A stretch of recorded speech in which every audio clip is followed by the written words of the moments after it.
All right, guys, it's time for the Next Level Guy Show, a men's interview, interest, and improvement-focused podcast featuring interviews with the greats from all industries to help you better your life. Each week, a new episode features an interview with one of the greats, covering all aspects of their story, from life hacks to tips and protocols that have allowed them to live life on the next level. We then highlight concrete action steps that you can use to improve your life. And now, your host, Ian Dawson Mackay.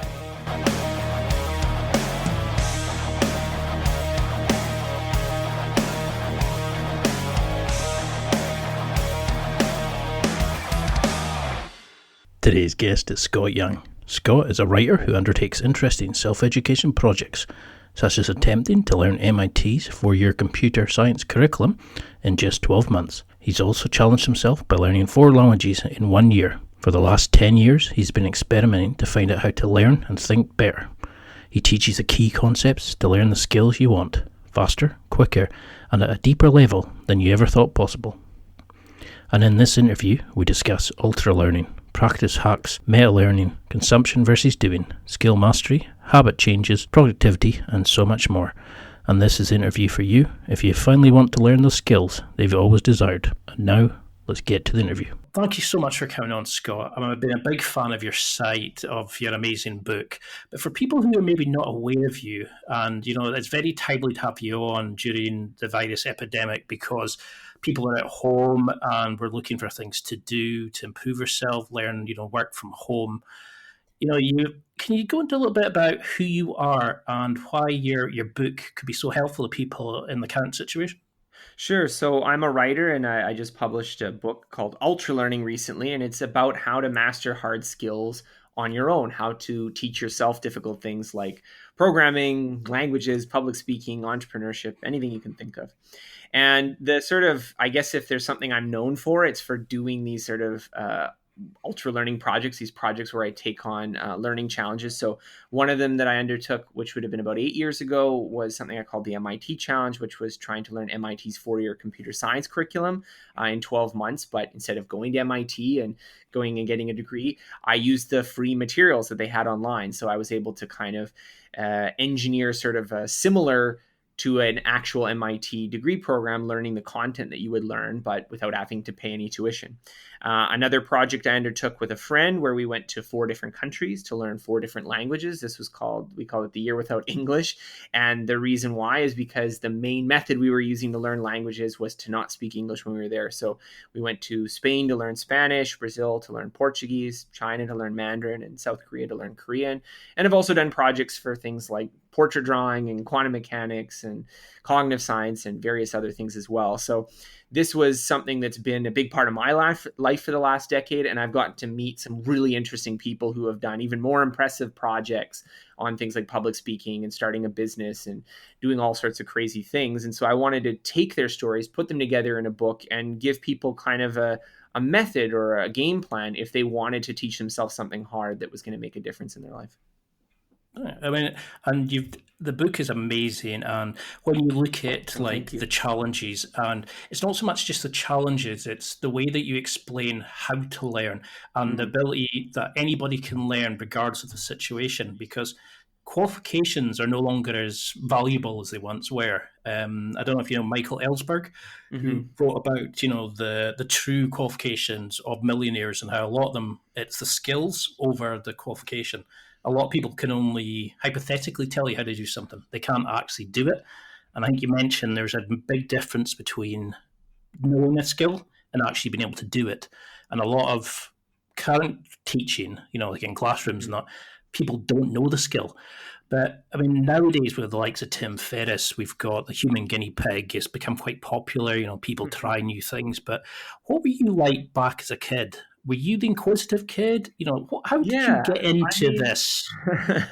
Yeah, I've always been really interested in learning. But I think for me, there was a few experiences that pushed me into this path. I mean, there's probably some alternate realities out there in the multiverse where I became a very different kind of person. And so one of my sort of formative experiences happened when I was in university, and I met a fellow by the name of Benny Lewis, and he's someone that I talk about in the book as having a major influence on me because I was always interested in learning. I was even on my blog, I was writing about studying in school, kind of normal stuff. But I encountered him because I was in France trying to learn French, and I was kind of struggling with it. Like I wasn't doing as well as I had hoped. And I stumbled upon his website. I think a friend of mine recommended it. And the website's title is Fluent in 3 Months. And I just remember at the time thinking, oh, that's bullshit. There's no way you can even get anything close to fluency in 3 months. I'd been in France for longer than 3 months, and I certainly wasn't fluent. I wasn't even close.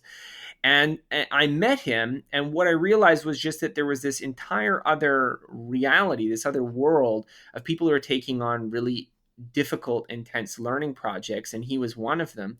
And he had a very different approach to how you approach learning things in school. So the way we're often taught to learn things in school is, you know, you sit and you study and you get ready for the exam, and then when you pass the exam, you've learned it. And his approach was, you know what, if I'm going to practice speaking a language, I'm going to speak a language. So he would go out and he would just start talking to people from, you know, almost the very first day, just with a phrase book. And that allowed him to get better a lot more quickly. And it's something that's kind of funny because he's become a bit famous for doing this, but he's not unique in this. I've actually met quite a few people. If you look on the internet, there's quite a few people that do very similar kinds of projects.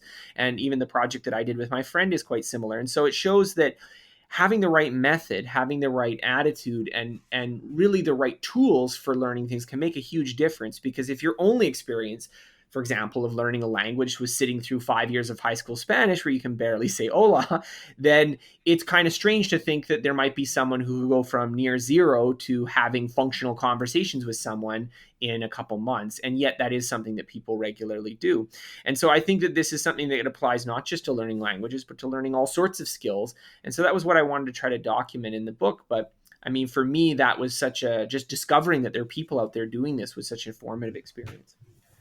Because that's the thing, into though, is like if you say to somebody learning, it's got that negative connotation of you have to be at school, you have to be young, and once you go into work, it's almost like you're told not to go and learn. You're just to get on with life. And I think that's the thing nowadays, though, is we're seeing that, well, especially for somebody like me, where these types of podcasts, where people are actually able to listen to somebody tell their story and see how they can actually learn new things and do different things. And it's quite remarkable. But what's the kind of usual excuses that you hear from people, you know, of why they can't do it? You know, how can we start removing people's egos and the barriers and the bullshit they put in, you know, in front of themselves to learn? Because you showed in the book how there's so many different people at different ages can do this. But how do we get down that initial break of you can learn, you can improve yourself? Well, I think you hit the nail on the head when you said that there's a lot of people have a lot of negative associations with learning, and particularly because the way we talk about learning is typically to say that it's synonymous with school. So if you think back to your experience of school and it wasn't a pleasant one, which let's face it is probably true for a lot of people, if not most people, they think back to school and they say, oh God, I had those classes I hated and couldn't wait to be done with it, and I felt stupid and this kind of thing, which is very common. I think that the problem isn't so much the excuses, because the excuses are just reasons you just generate because you have these negative emotions and negative feelings attached. So one of the things I wanted to do with the book was to show a very different picture of learning, something that's not the same as show up to a class and do a bunch of studying and, okay, you got a C plus and I guess you're done and you never use it again, but rather something exciting, something where it's an adventure, something where you're actively doing something that's important to you. And I think when you start to see learning in this way, you start to realize that really anything in your life that you want to improve is going to be done through learning for the most part, that learning just reflects changes that you make to your brain that make you better at things. So even things like, you know, the person who becomes an entrepreneur and they say like, I want to be a better entrepreneur. Well, you don't often maybe think of that as I'm going to like do a lot of learning. Maybe I'm just going to do a lot of things, right? But really that's what you're talking about when you're talking about you want to be savvier as a business person, is that you have to learn things. And it's not the same as necessarily just reading a bunch of books and getting a good mark on the exam, but it still involves this sort of psychological process of building memories, building understanding of things, building skills. And so that was sort of the angle that I wanted to approach it from the book, was to sort of distance it from the scholastic end of learning and focus on, what do people actually care about? What do you actually want to be good at in your life? And if you decide that you want to be good at it, what's necessary to get there? What do you have to do to become good at it? But I mean, it's a problem that a lot of guys have, do you think, is that they don't know what they want to do? You know, if you said to them, what skills would you like to learn? Most people would give you this scatter mix of, oh, I'd like to learn a language. Oh, I'd like to be able to do 20 key apps. Oh, I'd like to learn to play the guitar. You know, do you think it's a problem that we become so like unattached to our dreams or what we want from life, that we just throw out these general cues without it being dialed into really what we want from life? So I think there's two sort of responses I give to that. So the first thing I would say is that I think that the ability to teach yourself hard skills is itself a skill. So there's a kind of skill to learning other skills. And the problem is that most people don't have that skill. And what I mean by saying they don't have it isn't that they're incapable of learning or something extreme like that, but rather that every moment in their life where they've learned something, they've been kind of pushed into an environment where that's what they have to do. So they spent maybe 12, 15, 16 years in school throughout their entire life where someone was just telling them what to do. Okay, go learn this. You do this now. You do this now. Now you have to learn this. And maybe you had to make a few decisions, but not that many. It was like multiple choice. Like, do I want to major in X or Y? It wasn't, really deep questions about what I want to do to learn. And then when you get into your job, you have to learn, because otherwise, your boss is going to get mad at you or fire you, or you need to be able to lead your project, your team. And so the question of what do I want to learn and how do I learn it, and this kind of thing, is just a skill that's largely unpracticed, because most people just kind of glide through life in this sort of path where other people are telling them what they need to get better at, and then they just follow those instructions. So I think that's the first thing I would say. And then the second thing I would say about this process of, how do you develop enthusiasm for learning, is that a lot of people gravitate to kind of concrete things that are easy to grasp. So like you mentioned, learning a language or playing guitar. But the problem is that for a lot of people, learning a language or playing guitar maybe isn't actually that important to them, right? There's something else that maybe is really important to them. Maybe it's, being able to get a better job, or maybe it's being a better spouse, or maybe it's being able to start that business finally. And the problem is that a lot of those skills that you might want to learn that are like that are really vague and amorphous. It's not really clear what you need to do to get good at it. And so I think that's also a real skill of just being able to take some of those vague ambitions you have and construct some kind of learning project around it. And I think there's also a great deal of, if you haven't experienced success in the past in that area, you're kind of resistant to the idea that you might be able to experience in the future. So if you've tried to teach yourself programming and it's failed miserably before, then that's going to make you a little hesitant to the idea that, I might be able to switch careers and become a programmer. Or if you, tried to read things about starting a business and you just have no idea what to do, or it all sounds so difficult, then maybe you are going to throw up some roadblocks to doing it. I mean, because that's when initially I thought about, going off and doing a qualification. When I started to work, I was thinking, well, I really want to go back to school. But then as I started doing like the podcast, it just started as a hobby. And then I realized that there was hard skills, but there was also the soft skills, and then there was the skills I had to learn to get the podcast out. Mm-hmm. Then there was a skill I had to learn to email people and get them attracted enough to read my emails. Mm-hmm. And these sort of things help, but lots of people would immediately go, no, I couldn't do that. No, I'm no good with computers. And it's like you're saying, is they have that negative connotation to it. Mm. So how does ultra learning differ then? Why do you think you've and other people who've used your concepts have become so successful in learning skills compared to like the traditional models of school lectures, hurling information and hoping it sticks?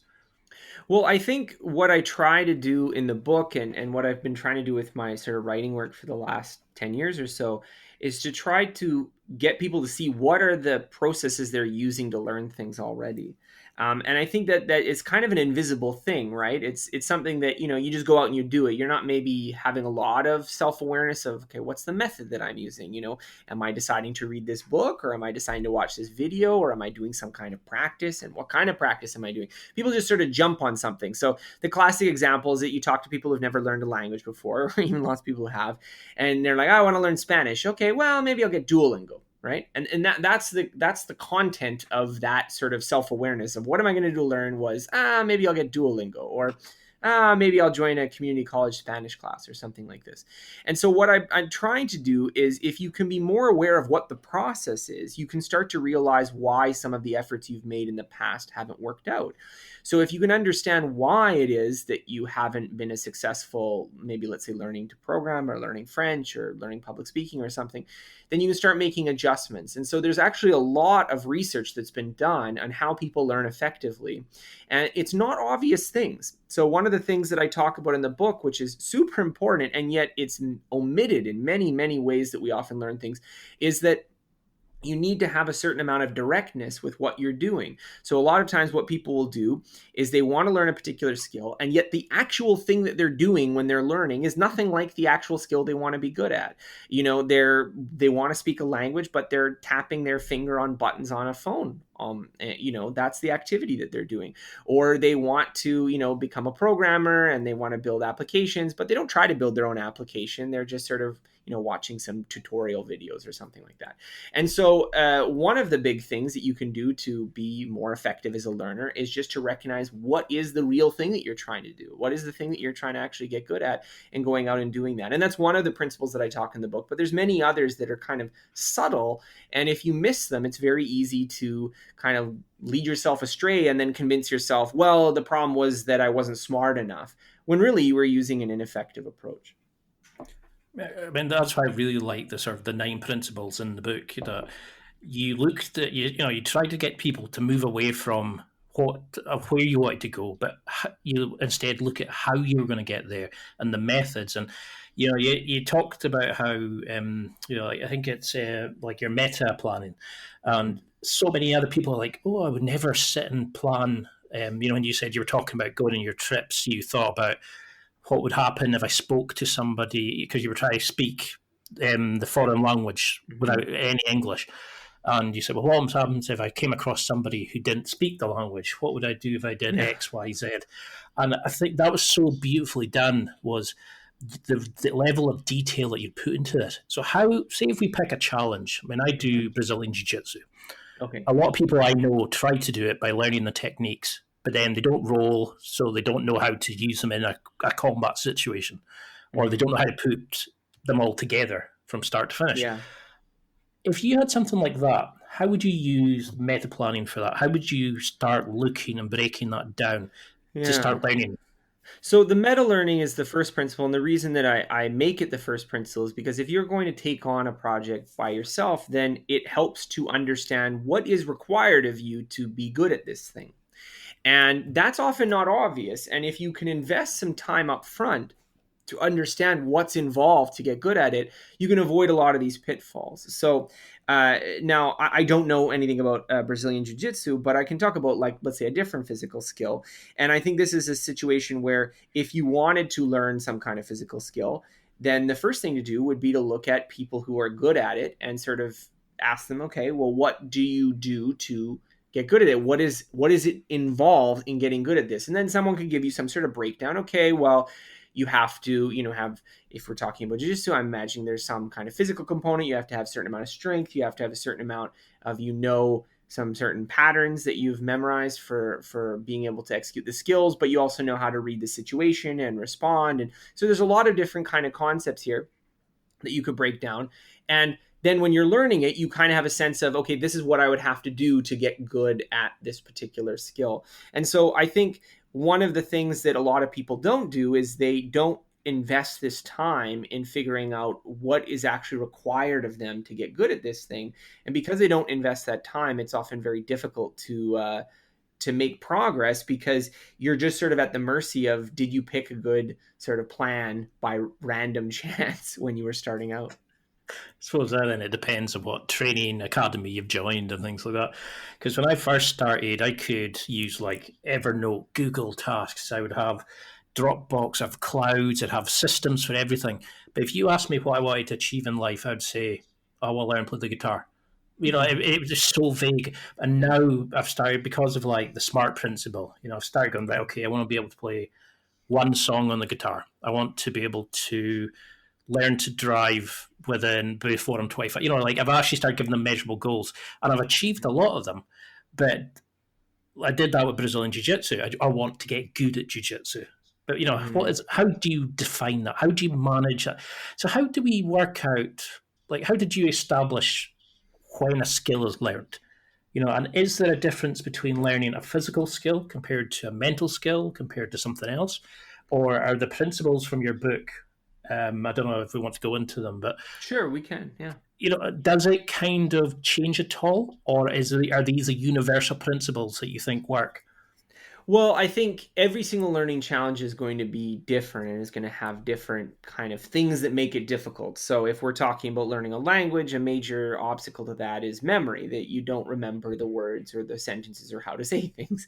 And so a major problem is just kind of overcoming, what was the word for X in a conversation is something that you have to deal with all the time. And so if you can be good at remembering things, you will be much better at speaking foreign languages. And so that's something that, you want to understand a lot of memory. Now, do you need a lot of memory to be good with jiu-jitsu? Well, maybe you need a certain kind of memory, but certainly not the same kind of memory of just like, what's the word for X? It's a lot of it is, people colloquially call it muscle memory, but there's a different kind of procedural memory of being able to do things that is different from being able to just recall it and be able to state it and write it down.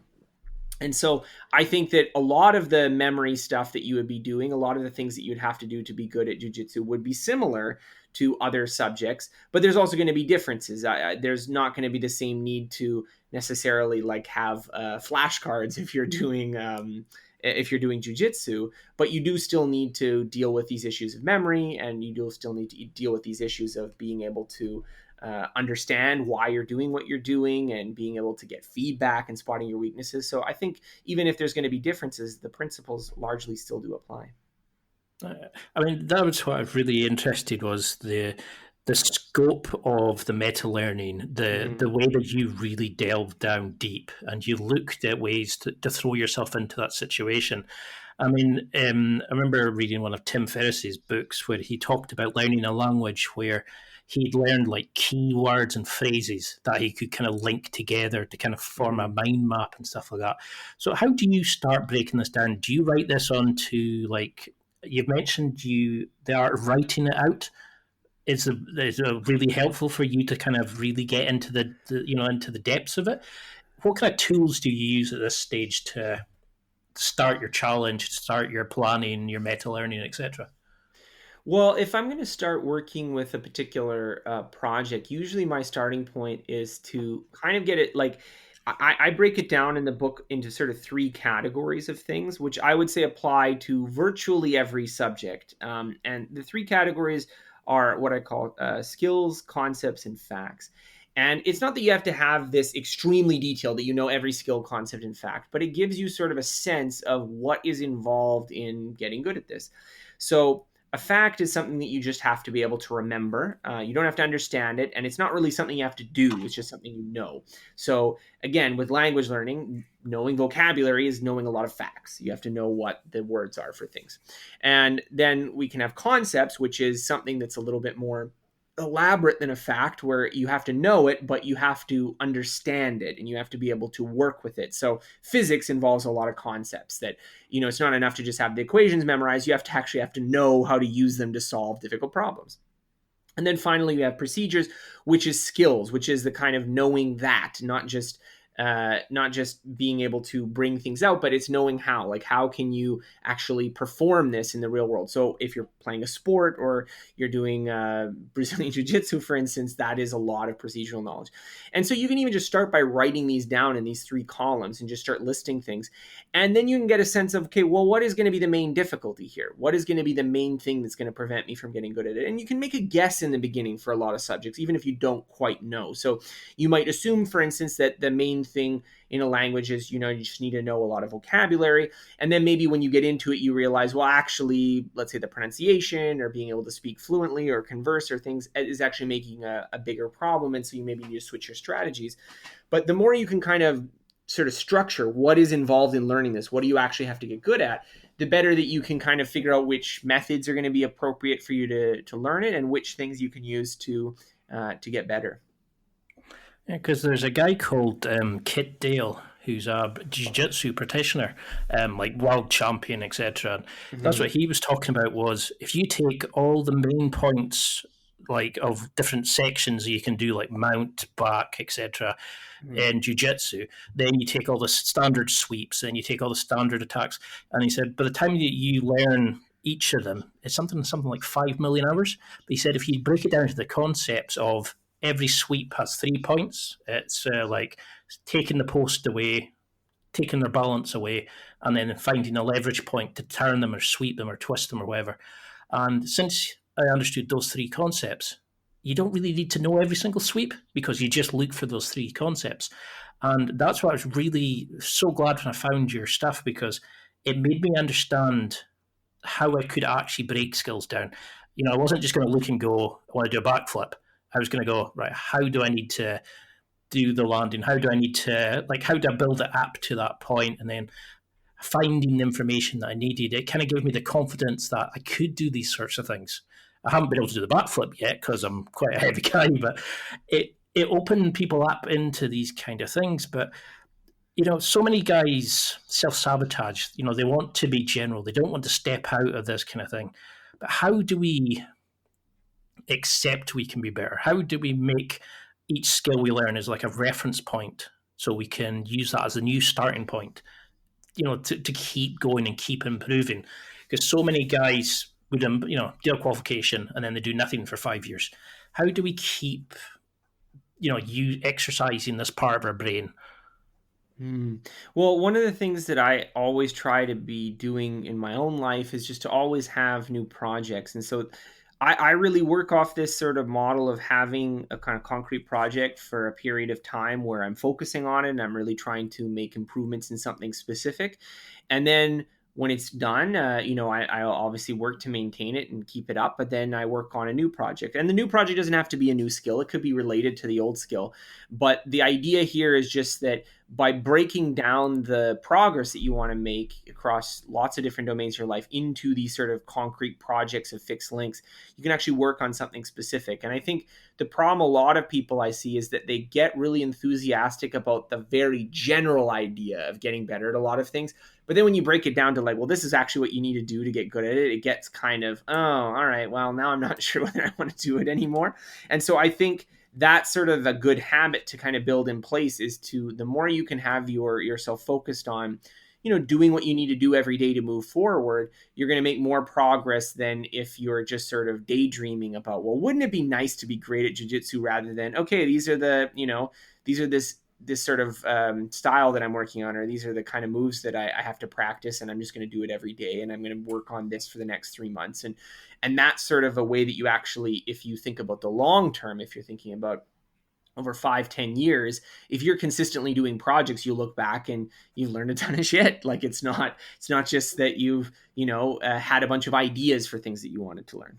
I mean, because that is a big thing just now. It's like, I want to learn to play the guitar, and I know that there are certain chords I need to learn, that there's certain hand movement exercises I need to do to kind of get my wrist flexible enough. And then there's like certain strings to play. But jiu-jitsu is quite a complex thing. And I think people, it's difficult to kind of decide what you can achieve. There's a quote I'm forgetting. It's something about you overestimate what you can do in a decade and underestimate what you can do in a year. No, it's probably something else. It's like that. But, we completely underestimate what we do. But I was very interested in your approach to Parkinson's law. The way you did with MIT is you set yourself a time challenge. Because, the amount of time we have to do something, we will fill it up. So if you give somebody a year to complete a qualification, they'll take the year. But if you give somebody 3 weeks, 3 months, they'll take, they'll cut out all the chaff and they'll go for the essentials. Did you think about that kind of concept, or was it just? I agree with what you're saying. I wouldn't say that it's the case that everything is infinitely flexible. So if you say, well, I'm going to get a PhD tomorrow, it doesn't mean that you can squeeze things infinitely. However, I do think it's really beneficial to do projects over fixed timelines. So whenever I do a project, I never just say, well, I'm just going to be doing this for a while. I always am like, okay, this is what I'm working on for the next month or 3 months or a year. And this is how much I'm working on it in that time period. Is it full time? Is it, an hour a day? Is it part-time? What is the actual time commitment? And the reason for doing this is I think that we make much more progress when we pick concrete, specific things to work on. Rather than just having this kind of vague, kind of unbounded ambitions. Because really, when you say to yourself, okay, I'm going to work on this for as long as it takes, what you're really saying is I'm going to work on this for as long as this feels important to me and that nothing else shiny distracts me. It sounds like it's the smart, like it sounds like you're being like the person says, well, I'm going to do this for a month, is the one who's being kind of premature, that they're just sort of, well, why do they think it will take a month? But it's not that. It's not that you can always accomplish anything in any amount of time you set, but that if you set a fixed amount of time, then you are saying to yourself, okay, for this fixed amount of time, I'm not working on another project. I'm working on this right now. And I think that's very important, because if you picked any goal that you have, anything that you want to work on, anything you want to learn, and you said to yourself, okay, this is what I'm working on, and only this for the next 3 months, this much time, like when I'm off work, I'm doing X, you are going to make much more progress than if you say to yourself, well, whenever I have time from now on, I'm going to work on whatever it is. Well, now, as soon as it gets a little bit frustrating, you're going to give up and do something else, which is what happens when you learn languages, when you learn instruments, when you learn to do some skill that doesn't automatically come easily to you. That dealing with frustration is such a big part of it. And I think being able to have that structure where you say to yourself, okay, well, even if it is really hard and I totally fail at it and I can't do it very well, this is what I'm doing for the next 3 months. And often you get a lot further by having that attitude than having the attitude of, well, let's just sort of try it out. And then I'm going to, obviously give up when things get more difficult. Yeah, because I've certainly done that where I've gone full force into something and then it's, something over there, I'll start doing that and I'll go full force into that. And I used to go from obsession to obsession in hobbies, but I would never finish, or I would never give my all to it. And I think that's why I really liked your sort of ultra-learning approach, was that, yes, it was self-directed, but it was aggressive as well. That I like the way that you set challenges. And I think that's a big thing is, somebody learning French. Yeah, but when do you learn French? How truthful can you be at French, or do you scrape by, or are you fluent, or are you good at jiu-jitsu, or are you like a world champion? But to have a challenge like, I want to win in a competition, or I want to complete a certain qualification in it, or do you think you need that in the initial steps for people? They need to have an outcome, a goal, like a set checkpoint. I think so. I do think it can often be very useful to pick some particular kind of test or exam for yourself at the end of it. So like entering a competition is a really good sort of final thing to do, because it puts into relief, like, am I driving towards this purpose? Because it's very easy with learning projects to somehow get out of, like, it's very easy to just sort of trick yourself out of all the real difficulty involved in it. So I'll give an example. Let's say you want to become a programmer because you want to have that as a new career.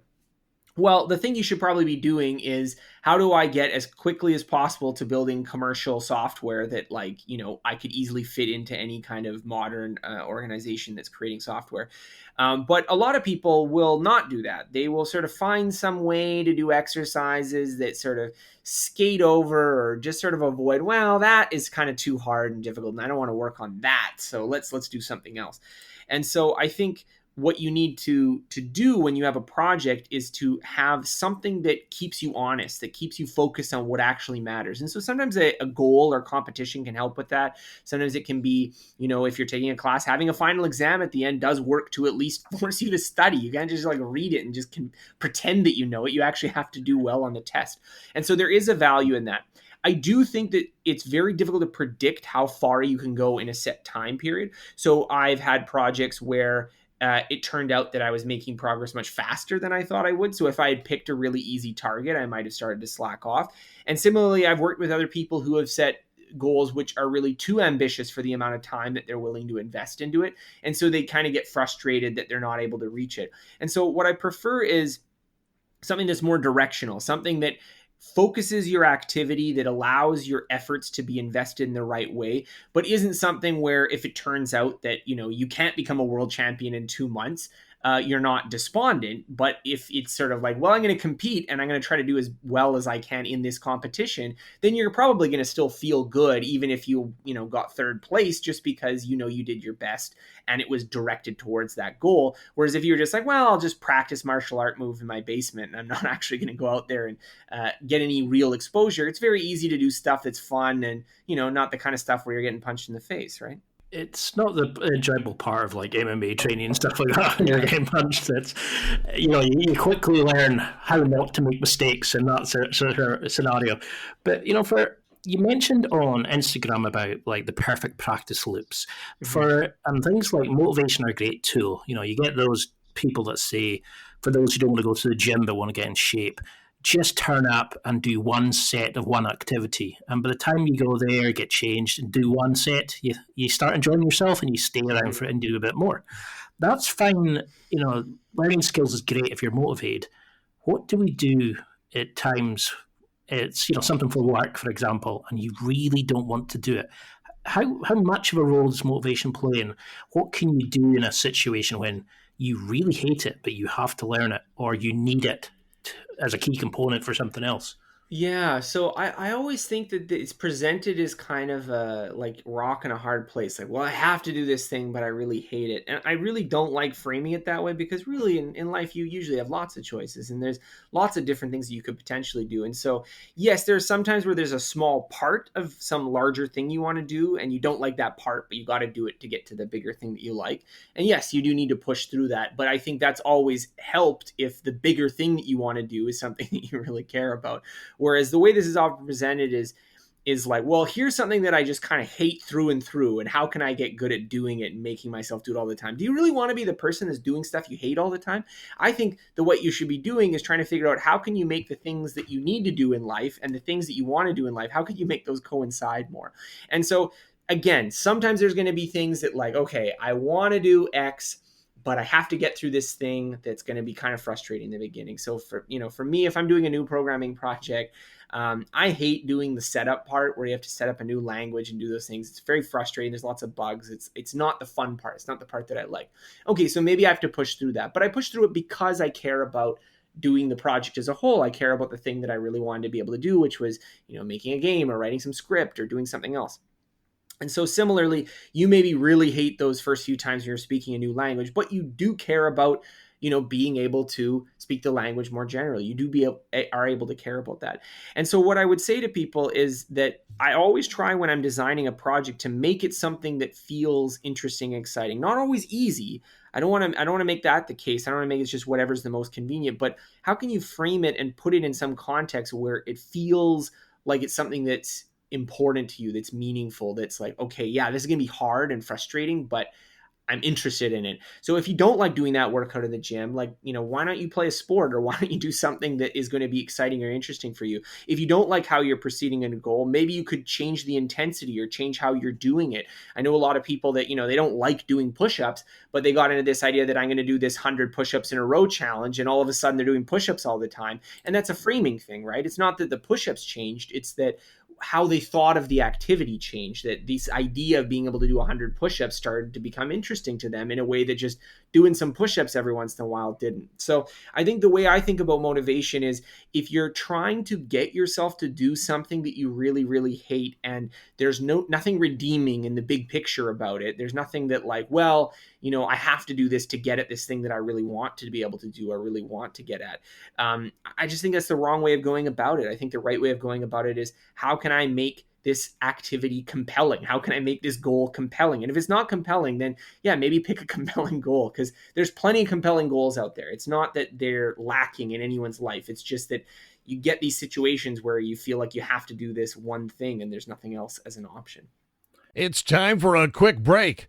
There are millions of potential products to buy, so how do you know which ones are worth your hard-earned money? Simple. You go to nextlevelguy.com/affiliates and explore those that will transform and improve your life.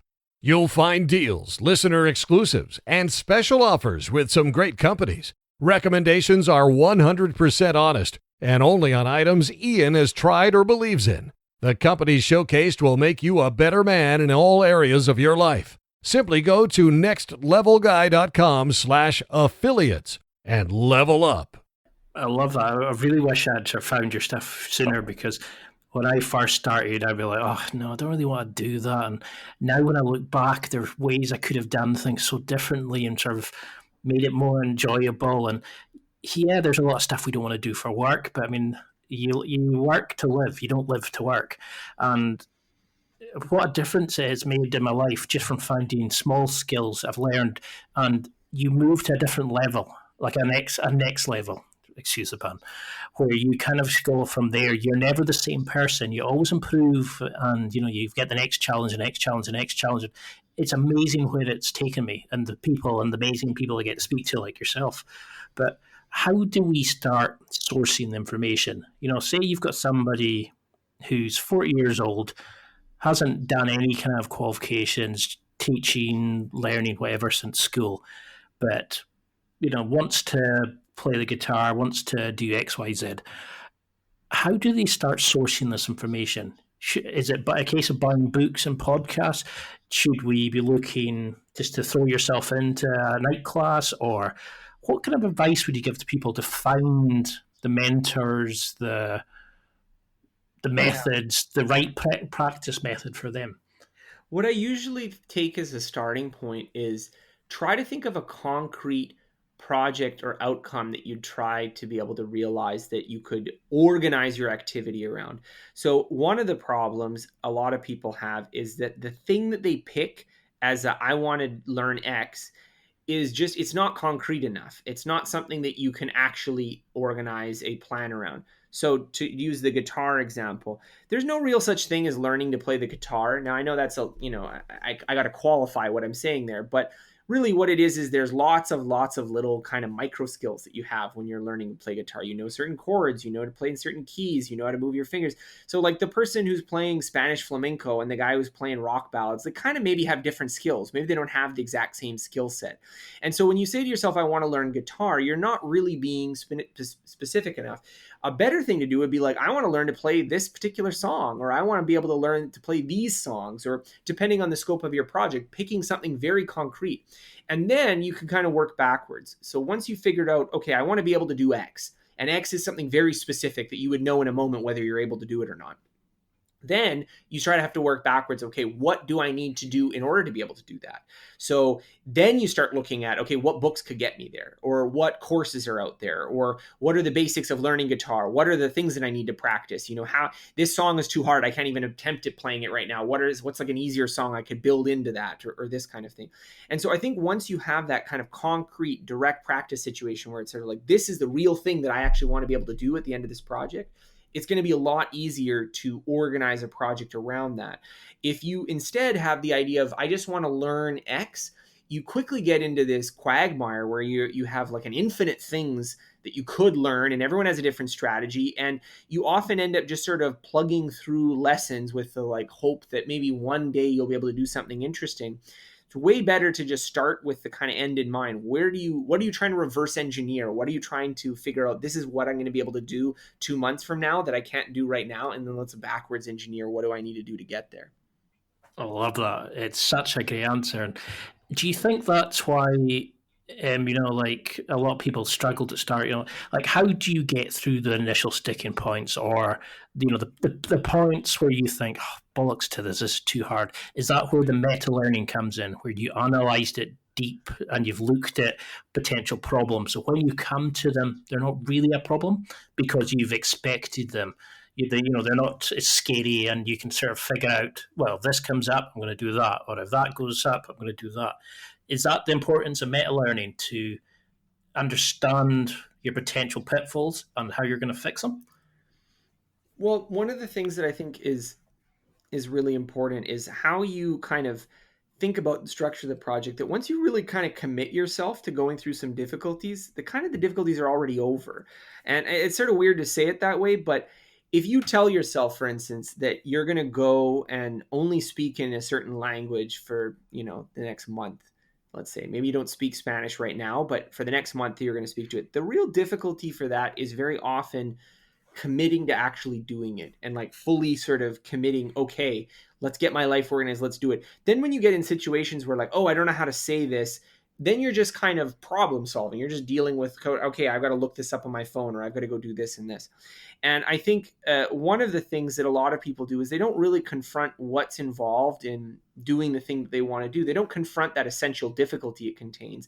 And so whenever they encounter some difficulty, they kind of brush it off. They kind of try to figure out some way to do something that's more convenient or comfortable. So the person who wants to learn programming, when they actually start programming, maybe they're getting bugs and their program doesn't compile and doesn't run anything, and they have to spend an hour figuring out why it isn't working properly. Well, that is frustrating. I don't want to deny that. But if you had accepted that that's what's going to be involved in doing it, and you kind of took that as part of the project, it's much easier to go through. On the other hand, if you just sort of thought, well, vaguely I want to learn programming, and you encounter that difficulty, it's very easy to convince yourself to do something else. Just say, okay, well, I'm just going to watch YouTube videos because I don't have to feel like a failure when I'm watching YouTube videos. And so one of the things that I really try to talk about in this ultra learning methodology, and the idea that it's aggressive, is that it kind of forces you to confront what is the real thing that you want to be able to do, and what is the real difficulty that it contains. What is the real frustration that you're going to have to persevere through? And if you can commit through that, then actually facing it is not actually that difficult. It's not actually that hard. It's sort of coming to that decision that this is important enough to go through with that. And are there certain, I suppose you could call them habits, but I mean, are there certain hard and soft skills that you think all men should have, like consistency, resilience, things like that? How do we make practice and the pursuit of this into an actual, a daily method? Because a lot of people are going to come from this who have spent a lot of time just sitting watching TV, sitting on the bus watching YouTube. But now we're in a situation with the virus where people are now having to work from home. They're having to learn new hobbies and they're having to learn new skills to the way the world's going to change. So how can we get through that initial, sod it, I'll just sit and watch Coronation Street or something on just now. How can we get to the point where we go, right, I'm going to make that 20 minutes? How do we set up our week? Do we allocate a certain amount of time, 20 minutes a day? Or like, what methods have you found that work for you? Well, I think there's lots of different ways that you could approach a project. But I think, and again, this was sort of one of my big reasons for doing the book the way I did. And one of the reasons that, when I think about my own life, what kind of put me on this path is that you need to kind of be shown that this is a thing you can do, right? And if I've had conversations with people where you talk about doing it and they're like, oh wow, that sounds really cool, I'd love to do something like that. And then there's lots of people who you hear it and they're like, oh god, that sounds like a lot of work, I don't want to do that. I don't think there's anything I can do for those latter people, right? If we're talking about this and the idea of learning new skills and doing hard things and becoming good at things that you're not good at right now, if that doesn't sound intrinsically appealing enough to like start planning a new project and doing some of this, there's nothing really I can do to say to you to get you on board with that. And that's fine. Like, everyone can do their own life in their own way. But I think it's often helpful to have some of those examples, to have some of those key sort of people that you're looking at and you're like, wow, that's what I want to do. I want to be able to do that. And it is going to be difficult, but that's the thing that I want to do. So how can I get myself to do it? And I think once you're in that position, then you have some material to work with. Then you can start to say to yourself, okay, well, how do I find time? Maybe I don't have a lot of time. Maybe I've got kids at home. Maybe I've got work full time, and maybe I feel exhausted at the end of the day. Maybe I don't have a lot of energy to do this. How can I make it work in my schedule? Whereas if you don't feel that way about it, then it doesn't really matter whether you are have all day off. You're still not going to do it, right?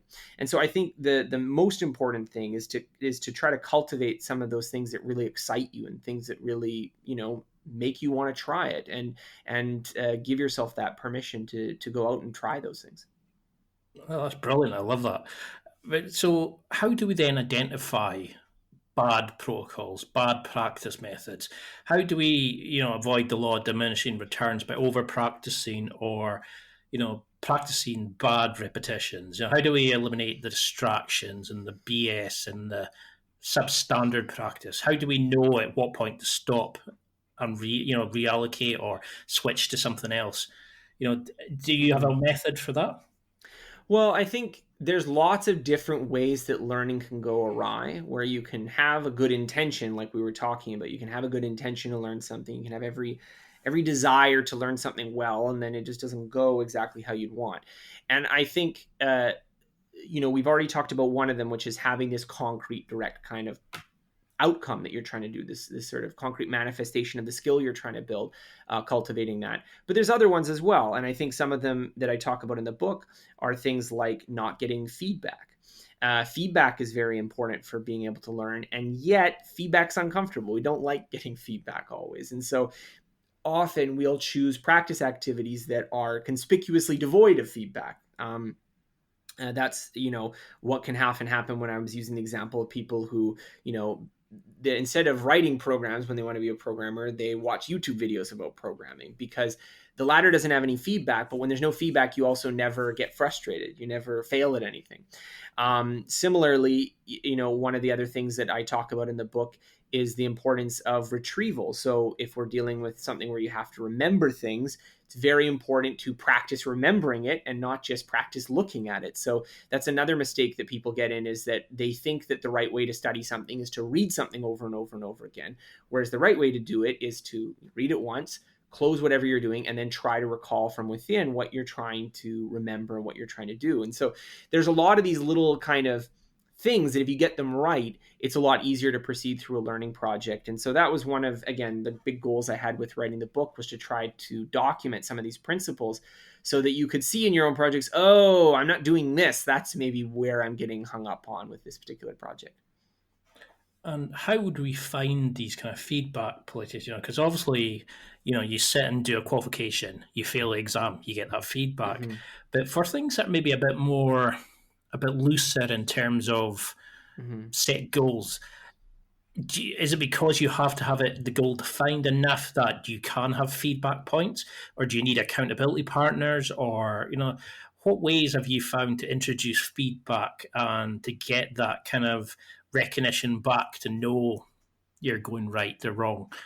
Because we kind of bullshit ourselves sometimes and say, yeah, I'm doing well, when we're we're not even using a third of our true potential. Right. So I think there's lots of different ways that you can get feedback, and I think it's often very domain specific. So one of the guys that I talk about in the book who did this really incredible public speaking project, and one of the things that he really used to his advantage is that he videotaped every single speech he did.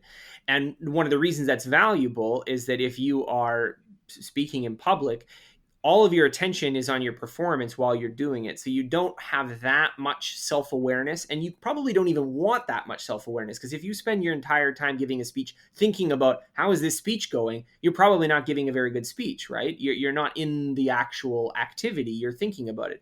So having those video recordings meant that he could look at them after, and he also could get feedback from other people, from people in the audience, but he could watch his own performance and be able to say, oh, right there, that's where I lost them, or right there, that joke didn't work, or in my head I was thinking I was doing it this way, but I was actually talking too quickly, or I wasn't doing that very well.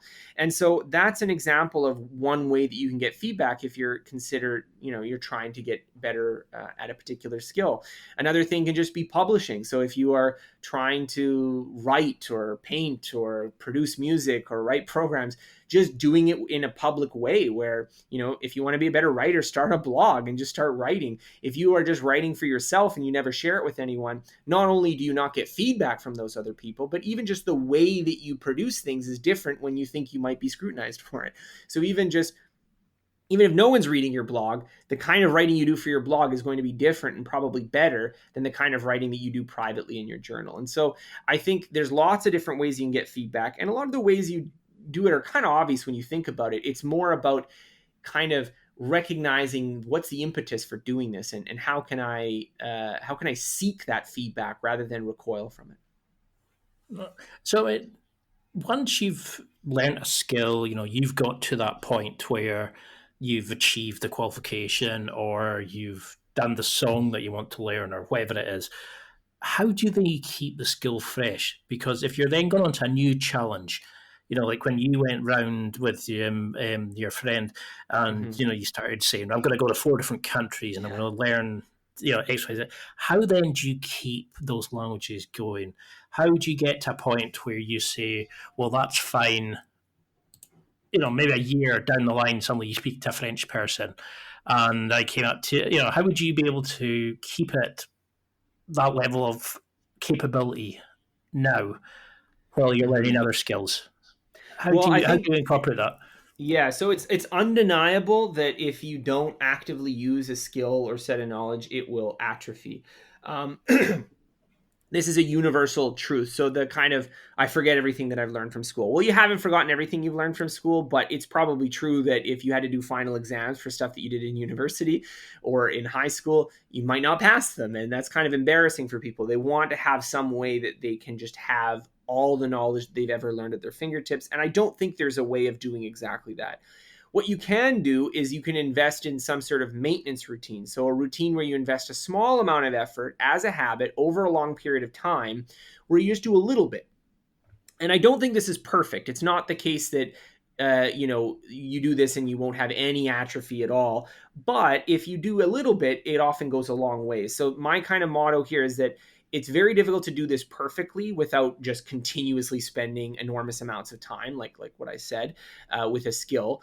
But at the same time, if you wanted to, like your French situation, where yeah, maybe you're not you're okay with the fact that your French is going to get a little bit rustier, but you still want to be able to, if a French person came up to you, to be able to have a conversation. Then it's very important to say, okay, you know what, like once every 2 weeks, once every month, I'm going to have like a half hour tutoring session via Skype, and I'm gonna practice it. Or if you want to do programming, every 6 months I'm gonna do a little programming assignment, or every whatever amount of time I'm gonna read a bit about this topic, or I'm gonna do some little practice in this area. And I do think you always get a little bit rustier, so those little maintenance sessions are harder.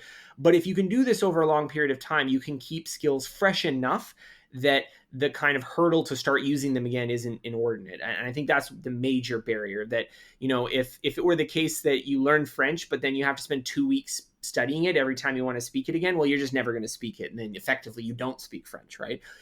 Whereas if you get to the point where it's like, okay, it's a little bit worse than it was last time, but you can actually help hold a conversation and get by and this kind of thing, then it'll probably be a language you can speak your whole life. So I think investing in these sort of simple maintenance routines is very important. No, that's a super answer. But I mean, I was so blown away by reading the challenges you put yourself through. Yourself and that, the ones that Benny Lewis did. It was just phenomenal. And then when you start talking about the way Nigel Richards had one that was at the French Scrabble title Yeah, without yeah. speaking French, and then I'd listened to your was it WS. Sorry, no, WDS Mhm. 2019 talk you did. Very interesting shirt in that, I have to admit. But what, when you look back at that now, what do you think it's taught you as a person and your viewpoint on the world? Because you've recently become a father. How is that? Mm. How do you think it's changed you as a person? Are you still going to be the same, throw yourself into things, or has it changed you in any way, do you think? Well, I'm definitely going to be always undertaking projects. I think one thing that I've kind of come to accept for myself is that, a lot of the projects I did when I was in my early 20s and I was able to just really go 100% into them. Like I definitely feel like I'm in a different position in my life than I was in my earlier 20s when I was doing some of these projects where I could really just be 100% doing the project. I could, you know, run my work in a very low maintenance mode, and I didn't have like family or other kind of commitments and responsibilities. And so I am sort of coming to terms also with the fact that while I'm always going to be taking on learning projects, I'm maybe not going to be able to replicate my same peak of kind of doing something that's going to be times two what I did before, because it's going to be hard to do times two if I'm only able to put in, let's say, half as much time.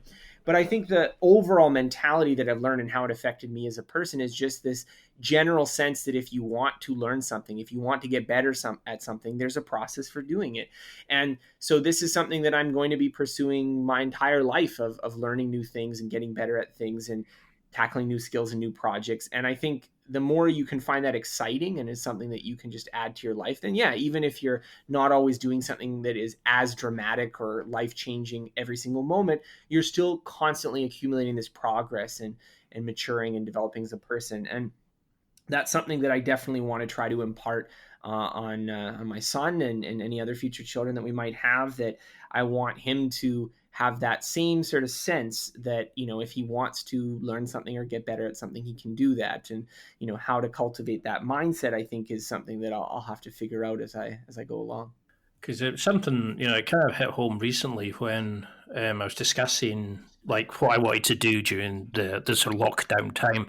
My mother had said about learning the guitar. You're always talking about learning the guitar, and she mentioned just randomly how my dad had always wanted to learn it, but he had never had. And he always says, "Oh, it's too late for me now," kind of thing.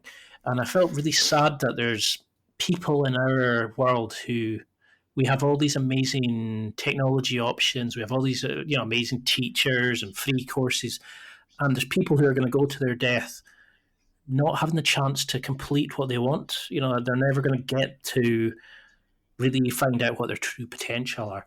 What would you say to people just now who are sitting there going, "Oh yeah, but I've got kids. Oh no, I'm too old for that." How do we get into people that learning can be a lifelong achievement, that it doesn't matter where your starting point, that where you can go is amazing, and just to get them to give it a shot, to pick a challenge just now, and it'd be amazing where they can be in 6 months. How can we, like, what would you say to people just now who are shaking their head and going, no, I couldn't do that? Well, I think, again, there's a lot of it is, if you talk about something that's extreme in sort of the method, or how much you're investing into it, there are a lot of people who maybe aren't going to have time to do that. And I think that there is a sense that they're correct. If someone were to say to me, well, you know what, you're going to go to another country and cut off all your ties with everyone you know and speak only in that language and learn that language, and you've got a job and kids, and you're just like, well, I'm not doing that, right? But that doesn't mean you can't do something. It doesn't mean you can't do something that's beneficial for you. So to just use that as an example, I'm actually in the middle of a project right now, so it's a little bit strange for me to be speaking English at the moment, because my wife and I, just at home, just between us, we've been learning her language, which is Macedonian. That's a South Slavic language. I did read this. I've been doing this at home, so I'm actually, it's kind of strange for me speaking in English. I've been having all my conversations in Macedonian for the last 2 weeks, but it's an example of something that, this was something that was important to me, and I wanted to work on it. And we decided now is a good time, and we're tackling it. And yes, I'm in the situation a lot of people are. Like, we have a new son at home, and I'm still working full time, and there's all these other things going on. But it was something that, it's never going to be a perfect situation. It's never going to be like, especially with the way things are now, it's not going to be a soon opportunity where I can spend 3 months entirely in Macedonia. And even if I did, maybe there would still be barriers that would make it hard for me to speak it. And so I think the idea that, you have to have these perfect ideal conditions in order to do anything is false.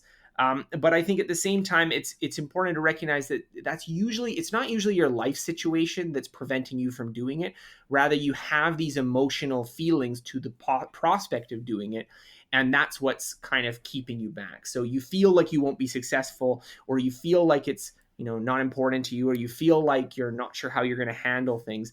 And so the way that I think you overcome that is with enthusiasm, with kind of designing a project that really excites you, and throwing yourself into it and doing it that way. And so that's what I'm trying to kind of push forward in the book, is that I know I'm not going to be able to persuade everyone, but I'm hoping that for some people who are listening, and some people who read the book, and some people who go through that kind of material, are going to see something that they've wanted to do, and they're going to just be like, well, screw it, let's do it. Let's actually go through with it and actually get started with it. And so I think if you can get that excitement and that enthusiasm, I don't want to say that carries you to the finish line, but at least it gets you started, and at least it gets you to a point where you can actually approach some of these kinds of projects. Would there be a challenge, like a mini challenge, you think, that every single person could do? Or, like, say if we had to pick something for somebody just now to do in the next month or 6 months or next day, is there a baby challenge that you think you could set everybody? Well, I don't know of a baby challenge that I could set everybody, but what I will say is that I think that the difficulty of the challenge is very often in your mind and in your apprehension before you get started with it. So things that seem like it's going to be so impossible that you could never do it, when you actually start doing it, it usually is fine. I mean, we were talking about this, that I've had this idea of wanting to learn my wife's native language for a while. And I've even done this, a process before for learning other languages, but we've never actually just pulled the trigger and like, okay, we're actually going to just speak this at home and practice it. And so the real difficulty is often kind of coming to that point of, what is the project I'm doing? Am I committed to it? All right, let's pull the trigger and actually do it. And so I think that's the process I would encourage people to go through, is what are some examples of projects that you could do that you would feel excited about and you can do it. And maybe they're not going to be baby projects. Maybe they are going to involve some challenge and some frustration. But at least if you can articulate them, then you have a starting point. If you just have some vague idea, well, I know at one point I'd like to do this, that's not going to go anywhere. But if you have something where you say, okay, well, maybe what I could do is for 3 months, I could spend, a certain amount of time doing this project, or I could do it this way, or if I wanted to become a painter, I could do a painting every day for a month, or whatever it is. You could do something like that and you can make real progress. And so I think a good exercise, even though it's not a learning thing, would just be to contemplate what those projects could be for you. Now, you've done some amazing things. You've got a fabulous podcast. The book has just gone from strength to strength. The website, your social media, you could spend days and days reading so much, the content you've got there, which I did actually. But Thank you. For those listening, for yourself, what is left now? Like, how do you keep yourself motivated? You've done truly amazing stuff, but how do you find you want to keep going bigger and better? Or do you just keep finding that each challenge opens up new doors and new possibilities that you never contemplated before? So you're constantly upping your grade, so to speak?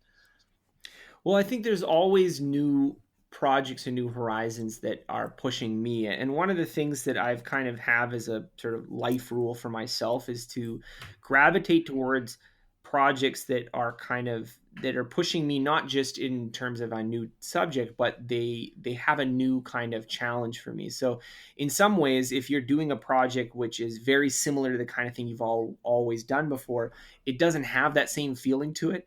And so the kinds of things that I like to do are projects where it's sort of like, well, I don't know whether this will work.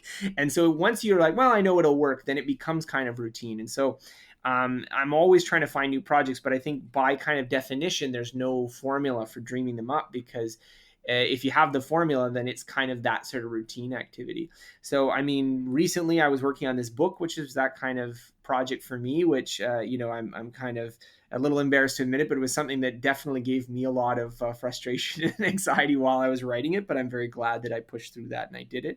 And I don't know what it will be in the future, but I'm sure that it's going to be something that I can't anticipate right now. Because when I first found your stuff at the time, I remember thinking I was not ready. I was not emotionally ready enough, because I immediately went, "Oh no, I couldn't do that. No, I couldn't go to a different country and do all that." But now, when I actually think back, I was like, "Yes, I could." It's quite remarkable that I really hope that people listening have gone, "Yeah, I can do this. Yeah, I've got kids, but I can still go and do that little thing that I've always wanted to achieve, or I want to go play the musical instrument, or I want to get the qualification." There's nothing. The only thing that's holding you back is yourself, and that's what I think the joy of your site is. You show people that there is more to life, that you can achieve things, that you're not defined by your job or your role as a mother, or you can achieve things from life. And it's remarkable the stuff you're doing. And we haven't even gone into the book or the podcast, but what do you want the sort of evolution of your to be now? Where are you going to go with this? Are you going to start doing interviews? Are you going to be bringing more books out? What's the next stages for your brand? My brand, I don't know. I don't know if I like that term. Yeah, no, it's fine. I don't know. I see. For me, I think again, I kind of described. I don't really have a. I mean, if I'm quite frank, I feel like I've accomplished a lot of the things that I had initially set out to accomplish. So if I think about the life that I have, I'm extremely grateful that, I am able to do what I love to do, which is write, and I'm able to do interesting kinds of projects. And so the kinds of things that motivate me and the kinds of things that drive me forward is always this sort of, I'm trying to find what are the things that are kind of on that edge of, that would be really cool to do that, but I don't know whether I can do that. And that's sort of, I think, what I'm drawn toward. And that's going to constantly be changing. And there's a certain there's a certain sense that once you kind of learn the pattern, it's no longer that. You can keep going in that direction, but it's no longer that. So if you've never written an essay before, then writing an essay will be that. But if you've written 100 essays, then writing the next essay is just sort of you're following a routine. You're doing the same thing. And so there's ways you can do that big and small. So there's little things that I want to do. I'm probably going to want to write another book. I'm probably going to do more learning projects. But even in some ways, like the learning projects that I've been doing have become a kind of like, oh yeah, I know how that works and I want to do that. So for me, it's kind of also to figure out, well, what's the new kind of idea or thing that I want to pursue that I'm like, well, I really don't know whether I can pull this off. And then it's something exciting. Then it becomes kind of a puzzle of trying to think, well, like, how could you approach it or how could you do it? And so I'm, as I said, I don't really know what those things are going to be long term, but I can just give you that sort of what I look for in the kinds of things that I pursue. And how is the latest challenge going? How are you finding it? Oh, pretty good. Yeah, yeah. I mean, as I said, this is almost kind of, it's sort of funny because the idea of like learning a new language it is a big project, but at the same time it has a certain, okay, yeah, I remember doing this before, so it's familiar. It's still intellectually challenging, so I still have a lot of studying to do, a lot of learning to do, a lot of practicing to do, but at the same time I feel quite comfortable with the overall trajectory of how do you learn and get better at a language. And so now my wife and I are able to have simple conversations. It's not, we're not discussing a lot of like, intricate politics and, I'm not telling elaborate stories and I'm making a lot of mistakes, but we kind of have that communication beachhead. So now we can actually progress and do things. And so it's sort of funny because even when we were doing the project on the trip, when we were in Spain, it was a first time experience. And so we had no idea what was going to be possible. We had no idea how difficult it would be. We had no idea whether it would be something that like after 3 months, we would be like, oh yeah, that's pretty good. We're able to do it versus like, oh my God, that was a terrible idea. We aren't able to do it at all.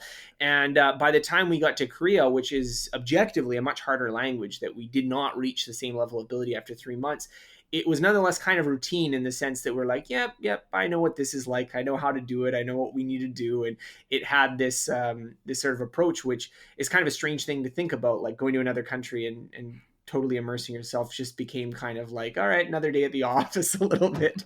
And so I think that's something that is also kind of exciting that, you get better at something and you figure out how to learn in that domain and then you're ready to move on to new things.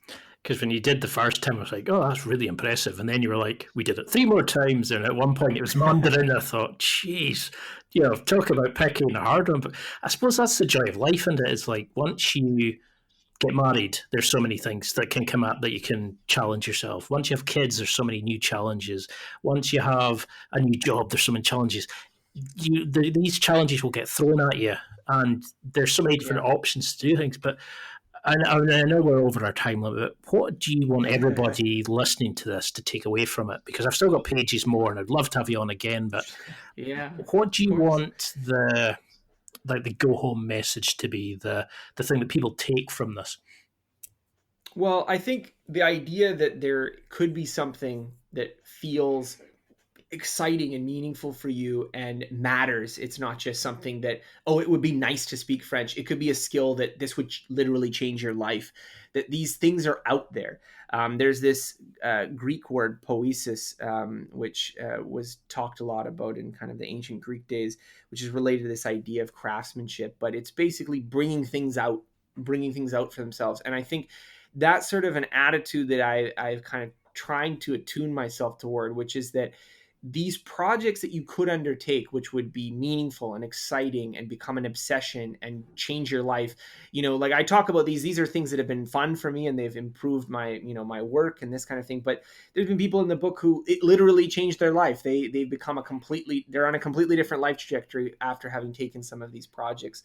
And I think the idea that those are all around you and you just need to kind of bring them to the surface, that you just need to craft them and make them and discover them and build them is something that I kind of want to leave people with, that for everyone listening here, there is that project that if they thought about it and they designed it, would not only be something that could change their life, but would be something that, they could get obsessed about and get excited about, and would give them so much meaning and satisfaction, and that those things are all around you. You just have to look for them and build them.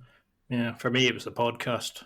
I can't imagine where I'd be without the podcast. Yeah, and the avenues has opened me up, and that's why I like doing this and introducing my audience to people like yourself, to show them that there is such realms of life that are possible that people aren't even thinking about because they've never been sort of shown the way. And if this has helped anybody, even one person, my podcast, it would blow me away. And that's why I think your work is so amazing, the stuff that you're doing, and you're showing people what's available. But for people who want to get in touch, obviously you can go buy the book at Amazon and things like that, but how can we get in touch with you, see your work, connect on social media, your website and stuff like that? Is there anything that you want people to go and check out straight away? Is there anything you're particularly proud of on the site, or the best place for them to start? Yeah, so if you go to my website, there's a page, articles on my website where we've kind of organized it for like in kind of rank order of what's the best and most useful content for people, because there's over 1,000 articles on my website, but we've kind of managed to organize it so that you'd be able to find anything that would be interesting for you. And also you can check out my podcast page. I know people that, if you'd like to listen to podcasts, maybe you'd like to listen to some of the episodes I have. And I think we're nearing 100 so far. And most of them are just me, and I'm talking about concepts and ideas very similar to this one. But we also have a few where I have some guests on and we discuss, important books and ideas and things like that as well. And have you got a favorite guest you've had on so far? Well, most of the people I've had on, I guess, are people that I know personally. So I'm not as much in like the inviting strangers and talking to them. I have a lot more where it's like, oh yeah, we always have good conversations. Let's record one. So I have one of the first episodes I have. It is actually with James Clear, the author of Atomic Habits, and we talk about Yuval Noah Harari's book Sapiens. So it's kind of funny. You got two authors talking about a book that neither of them wrote, which was for our book club episode, which I think was that was a really fun conversation. And James is always a really great guy to have conversations with. He is. He's a class guy. I'm trying to get him to come on the show, and he was off to write a new book just at the worst time for me. But I'm a big fan of your stuff. I really cannot say thank you enough for coming on, and I really hope this has opened up people's eyes and let them realize that it's never too late to go and achieve what they want. But I mean, the floor is open to you. If there's anything that you would like to mention, anything coming up that you'd like to promote, or anything that we should be looking out for. All I would say is that if you're not sick of listening to me so far, you can listen to my audiobook for Ultralearning on Audible, or you can read the book. And again, just check out the website, and if there's anything that's interesting to you.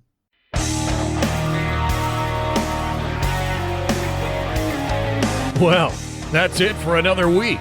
And thank you for listening. It's now time to take what you've learned and use it to develop and enhance your life with the key points mentioned. Listen, try it, embrace it, use it, and crush it. Now's your time to hit that next level in your life. If you liked this episode, then please leave a comment on the show notes or a review of the show on your podcast platform. Everything helps evolve the show. Until next week, keep seeking the next level in your life.